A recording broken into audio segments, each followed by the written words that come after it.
Let's make another randomly generated piece of jewelry. Today's numbers are drawer 7, impression die 37.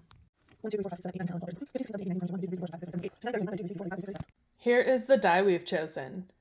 This is an absolutely stunning Art Nouveau piece, and it was originally used to create a lavalier style pendant. I think I need to press it before I can decide what I'm going to make with it. First, I head over to my 20-ton hydraulic press and use a small piece of urethane, which is that red piece that you see, and press that multiple times to capture as much of the detail in the die as possible. You can see here we're getting most of it, but not quite all of it. So I heat the metal with my torch to soften it, which is called annealing, and repeat to press with that urethane until I capture all of the details that's within that really gorgeous design. And now that I see it stamped, I'm definitely making this into a pendant. I want to pierce all of the background away from this design, so I'm drilling a hole in each section that I want to remove, and then going in with my jeweler's saw to very carefully trim each section. When I'm piercing these inner areas, I like to saw as carefully as I can because the more careful I am sawing, the less time I have to spend cleaning up the inside shapes. Here's what it looks like with all of the inner shapes pierced out. Now I need to smooth the edges. I'm using a small needle file to remove any unevenness and any saw marks. And then it's time to saw around the outside of the shape. Having these sped up videos really is deceiving as to how long this takes. It takes a lot longer than you would expect.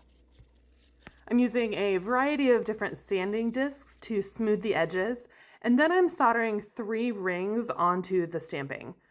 2 near the top, and then this one near the tip of the pendant. The silver solder I'm using flows at around 1,450 degrees Fahrenheit. Now I'm making a setting for a stone to hang from the center loop that I just soldered onto the pendant. I add the setting to the bottom loop, close the ring, and you can see how it will hang.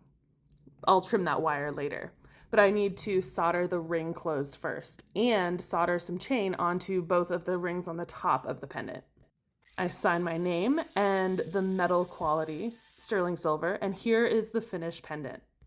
After I stamped the silver and could really look at all of the details, I decided that it simply had to be a pendant. That's what it was originally designed for, and that is how I decided to use it. The deep orangish red drop is carnelian, and then the small faceted stone that's in the center near the top is a matching CZ.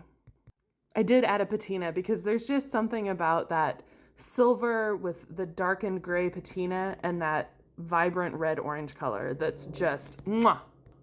If you want to play along on this randomly generated jewelry journey with me, I need you to leave me 2 numbers in the comments. Number 1 through 8 to determine which drawer I'll pick, and a number 1 through 85 to determine which die from that drawer I'll choose.